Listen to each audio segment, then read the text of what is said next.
tip. Hey, there's a lot of things going on right now. We got the election around the corner. But the biggest things that are impacting people right now is this hurricanes, the flood, and now this strike with all the ports and longshoremen that are striking right now. And people are wondering, how's this going to impact?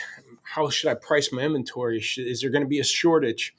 And I just want to go over through experience. I'm in no way an expert in all these issues, just like um, the hurricane floods, the strikes, the details of each one of them. I know what's happening, but again, I can't give you all the exact details. But here's what I want to tell you about how I believe it will impact the auto industry and used car specific, based on my experience. Okay, I go back into, I remember, I go back selling cars in 97, but I remember in 2001 when 0% first came out after 9/11 to try to stimulate the economy. I remember cash for clunkers and the recession and helping dealers get through losing their franchises and turning their inventory more profitably into, because new car sales went down below 11 million. And then, just through the last COVID phase, and, these hurricanes and floods have happened before too.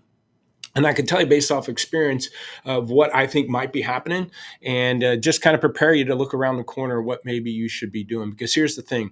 Obviously, the hurricanes and floods are the first thing I want to talk about. That's going to wipe out hundreds of thousands of cars and maybe even millions of cars to get it out in the market. I doubt millions, but hundreds of thousands of cars, I would say, obviously, because here's the thing. When the floods like in Texas and stuff happened, I remember, we had they had some flood this year, but it's 2022. And I remember stirring it up thinking, okay, well, there's going to be there's going to be some um, vehicle shortage because all these cars got wiped out in Texas and they're going to need to be buying cars. Well, here's what happened. There was shortages obviously in this Texas market, but those dealers bought inventory outside the market, brought them in, and were able to sell them effectively, right? The people that needed them. But with that flood and stuff and similars out there in New Orleans and everything else,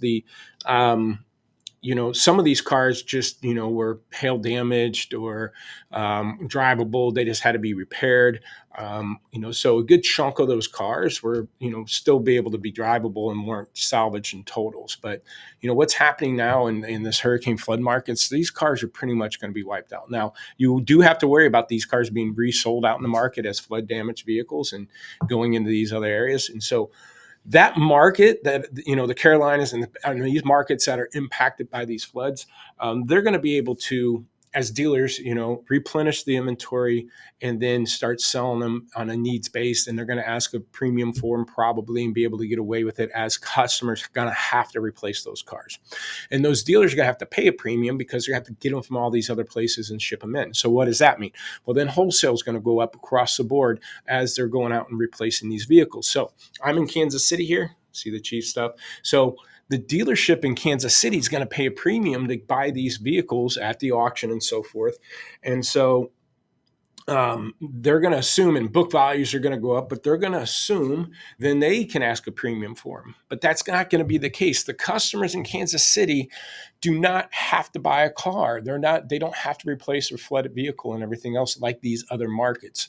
So just because these other markets are willing to pay a premium for these cars, ship them in and sell them for a premium, doesn't mean everybody else that's not impacted for it's going to be able to do the same thing. Because again, you've got other dynamics happening. You got the election, you got inflation, you got all these other things that interest rates still high. These people are sitting on the sidelines waiting, to make a big purchase like this. So if you're a dealer that's not in these markets and you see values going up and so forth, I would caution you on raising your prices and holding out, because there's going to be a shortage. There's only a shortage if the availability of vehicles exceeds the demand, and there's not the demand. I'll show you that here in a minute. And across the board, because again, we got election, we got all these other things that are happening. The strike is another thing that's going to happen, right? And so the strikes stopping all these imports, and they're going to stop new car imports, and the parts for new cars and are the parts for repairs, right? And so if this strike goes on very long, yes, there's going to be less new cars out there. But right now, it's a lot of dealerships, Nissans, Stellantis dealers, even some Ford dealers. Their new car inventory is plentiful. They have plenty out there right now that they could probably ride for probably 120 to 150 days before they need to worry about some of these, and other than order units and stuff coming in. But dealers have a plenty day supply of new cars sitting out there. Again, with higher interest rates, an election still going on, inflation happening. So, yes.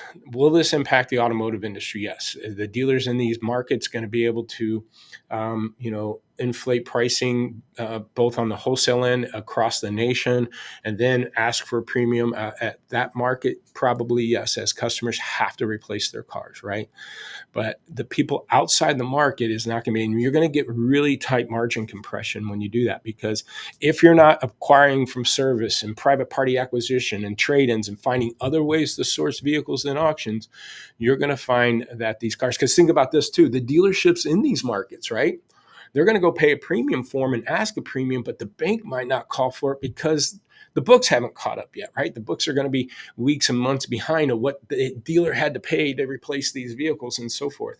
And these customers are going to be delayed, basically saying because the bank's only going to give them 10 grand for a car they think is worth 15, because to replace it's probably going to cost them 15, right? So there's just going to be a lot of shifting going to happen. It's going to happen quick though too in those markets as they clean up these roads, get things going again, electricity, water, get backing up and going. The first thing somebody's going to need is transportation. They're going to need to be able to drive back and forth, help the neighbors, help the neighborhood clean up. The vehicle replacement is going to happen quick. So I'm talking 34-day window, 30 to 45-day window if the insurance companies comply. So it's going to be a quick turnaround, definitely before the end of the year. We got 90 days here before the end of the year. In those markets, they're going to get settled back in, but it's going to throw chaos on markets where it's usually declining, meaning wholesale values are declining, things are slowing down. And so it's going to be a mismatches. And with that, let me share my screen here and just validate with you what I'm talking about on the shopper activity. And one of the things that we always look at, and matter of fact, I'm going to go, you're seeing my screen right now. I'm going to look at the last 5 years of people going to Google looking for used cars. And again, on a scale of 100, I don't have to go through this whole video or this whole chart, but over the last 5 years, how many people on a scale of 100, where was the peak of people shopping for used cars? And then where was the valley? And so the valleys happened, of course, during COVID. Okay, out of 100, it scores of 44 when we were in the middle of COVID shutdown. But previous to that, every year, the valley always happens around December, around Christmas time. The valley happens, lowest point of shopper activity, then it peaks in tax season in March, and then it continues to go down through December, picks back up in the spring. Notice, remember, the last 3 years of tax season have been pretty slow. Look how low that February tax season was in 2022 compared to where it was in 2021, from 98 down to 77. So down 20%. And then again, that dipped down into December. And then 2023's tax season was at 67, which was 10% lower than the year before. And every year that continues to go down, okay, 48. Where are we right now? We're at 45 over a 5-year period. The shopper index is as low as it was during COVID shutdown. So think about that. Here we are in October, and the shopper index, and by the way, we haven't hit the valley till December. The shopper index drops from here all the way through December, and we're already at COVID shutdown numbers, okay? And that's where I went in here and said, give me a custom time frame. I'm sorry, I didn't mean to go through. Let's do a custom time frame and go back to 2018. Let's go pre-COVID. And you're talking now, 7 years of data here, 6 years of data. So this time in 2018, the shopper index would have been at 83. And any point at being the lowest, April of 2020, 60. Again, off this window, of this 6-year window here, right now it's at a 50. It's at the lowest point other than last December. And again, we know this tax season wasn't great. So this shopper index, there's no shortage until the supply, until the demand exceeds the supply. Okay. And the demand is just not there for used cars. And it will be again in these flooded and hurricane markets. No denying it. The market's going to be strong there, which then makes it a false positive of the rest. It's going to be, looks like it's the market's getting stronger again, and all the wholesale's going up, wholesale sales volumes, more cars are being sold through the lane. They're going for more money, books up. But yet, what the customer is willing to pay is going to be a totally different thing. Okay. So I just caution you what's going to happen. That's just based on my 28 years of experience and helping dealers through all these other situations. I give you a warning. Okay. Now, if the elections happen, people feel more confident about the economy going into December, January, February, we might have a stronger tax season, but it's just going to be a really weird time. But basically, keep your inventory lean and clean. Only do carry what you're selling a month. If you got, if you're selling 100 a month, carry 100 a month, and don't let any cars get over 60 days old, and keep that inventory moving. Get 60 to 70% of your sales in that first 30 days to maintain your gross. Those are the things that we focus on with our dealer clients. Carry 100, sell 100. You don't need 150 to sell 100. Shoot, if you got 100, we can sell 130 off of it. But do it with gross. And by doing that, how you're going to do that is increase the amount of cars you sell fresh, where all the money is. And if you're not doing those things, you got to figure out why. And that's what we do and help you get through this stuff. Okay. Go to lotwalk.com to get a demo. Hope you enjoyed this. Give me some feedback. Tell me what you think, disagree, agree, and let's hear back and debate this topic if it's something you don't feel like is fair. Hopefully this was helpful. Let's talk next time. Lotwalk.com. Thanks.